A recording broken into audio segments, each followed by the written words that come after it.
બાપુ બધાય પ્રસંગોપાત બાર ગાડી લઈને ઇનોવા ગાડી હજી છે બાપા પાસે, એ ગાડી લઈને જતા હતા, કુદરતને કરુણ બાપા એક્સિડન્ટ થયો, તમે બધાય જાણો છો. પણ બાપુ જે માતાજીના ઉદરમાં બાળક હતું, આજ તો વ્રજ મોટો થઈ ગયો છે. બાપુ એક્સિડન્ટ થયો, ગાડી તમે જોવો તો એમ થાય કે આમાં જેટલા બેઠા હશે એ બધા કદાચ ભગવાનના હિમાલય ભગવાનના દરવાજે પહોંચી ગયા હોય. પણ બાપુ આ પુરુષોત્તમ લાલજી મહારાજની એટલી બધી કૃપા ઉતરી. ભાર્ગવલાલજી મહારાજના માતૃશ્રી તો દેવલોક પામ્યા. એ વખતે હાર્ટમાં કંઈક તમે સમજો છો કે માણસ જોઈ ન શકે એટલે એને હાર્ટ એટેક આવી જાય. પણ ભગવાનની કૃપા એવડી હશે, કારણ કે ભાર્ગવલાલજી મહારાજના માતૃશ્રી કદાચ ભગવાનને ખબર હશે, પુરુષોત્તમ લાલજી મહારાજને ખબર હશે કે આ બાની અહીંયા જરૂર છે અને વ્રજની આય જરૂર છે, એટલે એકને અહીંયા લઈ લીધો ને એકને આય આપ્યો. બાપુ એક લોહીનું ટસ્યું નહોતું ફૂટવા દીધું અને આજ વ્રજ આવડો મોટો થઈ ગયો. તો આ પુરુષોત્તમ લાલજી મહારાજની ચેતના નહીં તો બીજી કોની ચેતનામાં હું તમે બેઠા છે યાર? એક વખત તમે ભરોહો મૂકી દો, પછી દુનિયામાં ફલા ન પકડે કોઈ. અને આ પાદરમાં તમે આવો, આ દરવાજામાં તમે આવો એટલે એક છેલ્લી આ વાત કરી દઉં કે તારી હોશિયારીની ગાડીયું કોક બીજાને બંધાવજે. તારી હોશિયારીની ગાડીયું કોક બીજાને બંધાવજે. અરે છેતરાજે સદા સમજ્યા છતાં તું એકલો, બધું સમજતો હોય, બધી ખબર હોય, હોશિયાર હોય, તો તું એવું ન વિચારતો કે હું એજ્યુકેટેડ છું, ભણી ગયેલો છું એટલે હું આમ કરું કામ ન કરું. તારી હોશિયારીની ગાડીયું કોક બીજાને બંધાવજે. છેતરાજે સમજ્યા છતાં તું સદા એકલો. અહીંયા છેતરાઈ જાય ને, અહીંયા આવો અને છેતરાઈ જાવ. તમારા બુદ્ધિના, એજ્યુકેટેડના, ભણતરના જે ફાંકા હોય બધાય તમે સીમાડે મૂકી અને દરવાજે તમે ભોળા બનીને આવો અને લાકડી પડે એમ પડી જાવ. દુનિયામાં નો ધારેલા કામ દુનિયાના હકીમો ડોક્ટરો એમ કહી દે કે હવે આમાં કાંઈ છે નહીં, એની સેવા કરો. પણ અહીંયા આવી અને તમે માથું ટેકો તો સાહેબ ડોક્ટર અને હકીમો એમ કહી દે કે હવે આમાં જે હતું અમારી વાત ખોટી પડી, આમાં કોઈ કૃપા ઉતરી છે પુરુષોત્તમ લાલજી મહારાજ જેવાની. એટલા માટે હું તમે સાહેબ આ ચેતનામાં હું તમે એટલા માટે આવતા હોય છે સાહેબ. દુનિયાના ડોક્ટરોના રિપોર્ટો ખોટા પાડી દે, ઈ બાવલીઓ આ પુરુષોત્તમ જોવા ભાઈ ઉભા છે. કીધું ને બાપાને કોરોના માંથી જો કોઈ બહાર કાઢ્યો હોય તો ઈ બાવલીઓના ચેતના છે પુરુષોત્તમ લાલજી મહારાજની.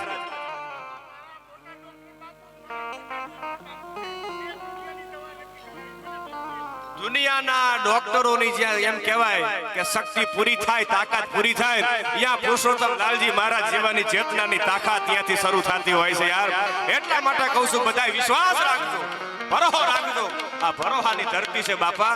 એટલે બાપુ હું મંદિરમાં આવ્યો અને દ્વાર બોલ્યા, દ્વાર કોઈ બોલે નહીં માતાજી પણ દ્વાર બોલ્યા. હું મંદિરમાં આવ્યો અને દ્વાર બોલ્યા કે અહીંયા પગરખા નહીં, અહીંયા અભરખા ઉતારીને તમે આવો તો હામો હોકારા દેવા હજી બેઠો છું. એ પુરુષોત્તમ લાલજી મહારાજની ચેતનામાં બાપુ બધી હોશિયારી જેટલી હોય બધી હોશિયારી આમ સીમાડે તમે ક્યાંક છેટે મૂકીને આવો ને તો આ ચેતના એવી છે કે મને તમને સમજાય, એના આશીર્વાદ મારીને તમારી ઉપર પડી જાય તો દુનિયામાં કોઈ પલ્લા ન પકડી શકે. એ પુરુષોત્તમ લાલજી મહારાજની ચેતના. બાપુની કૃપા નો કહેવાય, કોની કૃપા કહેવાય? 20% જેનો વાલ હાલતો હોય અને બાકીનો 80% હલાવા વાળો મારો પુરુષોત્તમ લાલજી મહારાજ આ પાદરમાં બેઠો છે. ત્યારે સાહેબ દુનિયામાં હું તમે વકારા પડકારા કરતા હોય છે. એટલે બાપા આવા તો એક નહીં, આથી કદાચ જેટલા બોલી શકાય એટલા ઓછા પણ એટલા બધા બાપાના પરચા છે. કોઈકને બાપુ આંખોના તેજ દીધા, કોઈના માથાના દુખાવા મટાડ્યા, કોઈના તાવ તરિયાથી લઈ અને વાલના દર્દ, હૃદયના દર્દ. દુનિયામાં એમ કહેવાય કોઈ ચોરી કરીને જતું રહ્યું હોય તો બાપાની એવડી કૃપાથી કહી દેતા કે અહીંયા જ હોય, બીજું હોય નહીં, એમાં બીજી વાત ન હોય. ચોર હોય તો ચોર આવીને સામો આવી અને બાપુ જે કાંઈ ચોરી કરી હોય એ આપી જતો હોય. આ કૃપા જે બાપાની છે એટલે બાપુ સમયની હારે હાલવું પડે. આ ઘડિયાળ સમયની હારે હાલીએ તો સમય આપણી સાથે ચાલવાનો છે. એટલા માટે બાપુ ઘણી બધી વાતો થઈ શકે પણ બીજા દોરમાં એવી કંઈક વાતો કરશું. પણ છેલ્લે જે સ્તુતિથી મેં શરૂઆત કરી હતી ત્યાંથી જ પાછો છેલ્લે મારે વિરામ આપવો છે. એટલા માટે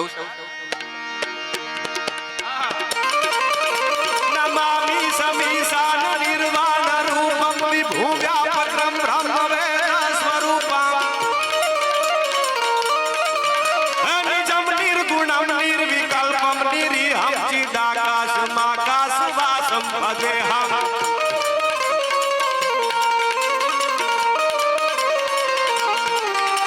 નમામિ સમીસાન નિર્વાણ રૂપમ વિભુવ્યાપક્રમ બ્રહ્મવેદ સ્વરૂપમ નિજમ નિર્ગુણમ નિર્વિકલ્પમ નિરીહમ ચિદાકાશમાકાશવાસમ ભજેહમ.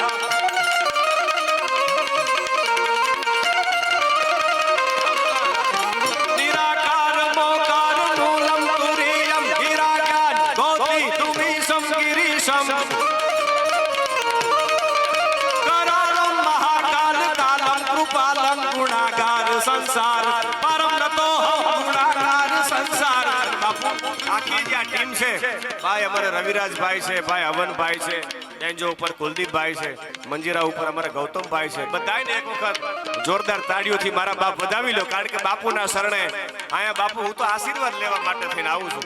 અને મને એમ છે કે એકાદ ભગવાનની કૃપાથી ક્યારેક આશીર્વાદ મળી જાય પછી મને વિશ્વાસ છે કે પલ્લા ન પકડે કોઈ. એટલે સરસ મજાનું આપણું સાઉન્ડ છે, અહીંથી અમને ઉજળા કરીને દેખાડે, એમને જોરદાર તાળીઓથી વધાવો. અને આખો કાર્યક્રમ કઈ આપણી ચેનલ છે?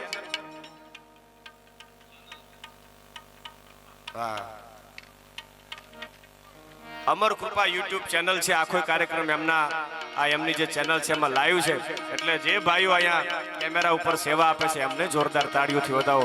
અને જેને જેની જે કઈ આ સેવા છે, આખો જે આપણો આ કાર્યક્રમ 107મો જન્મ જયંતિ મહોત્સવ પુરુષોત્તમ લાલજી મહારાજનો જે છે, એમાં જેની જે સેવા છે, અહીંયા બાપુ ઘણા લોકો એટલી બધી સેવા કરે છે. હાવરણ લઈને વાળતા હોય, કોઈ વાસણ ધોતા હોય, કોઈ પાર્કિંગમાં ઊભા હોય, કોઈ બાર સિક્યુરિટી તરીકે પોતાની ફરજ બજાવે છે, ડાયરો જોવા નથી આવતા.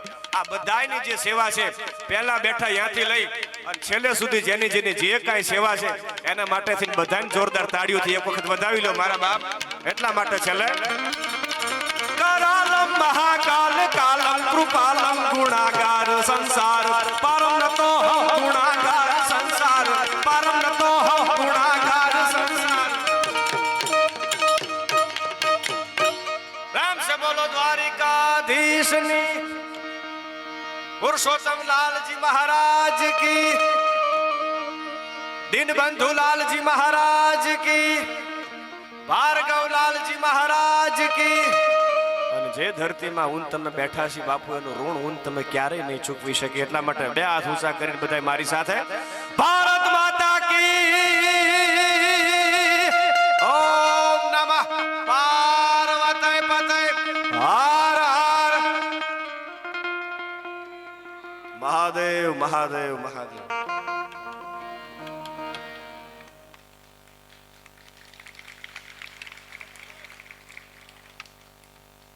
ભાઈ દિવ્યભાઈ ને વિનંતી કરું બાપુ, આરતી કરી અને પછી આગળનો દોર દિવ્યભાઈ પટેલ સંભાળશે.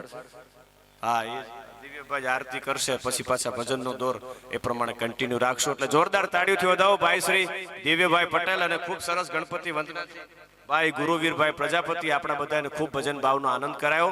આવ તારા ગજ હેઠા મેલી અને વજન મેલીને તું વરવા, અરે 9 લખ તારા નીચે બેઠો બાપા કયે તોબડે તું તરવા.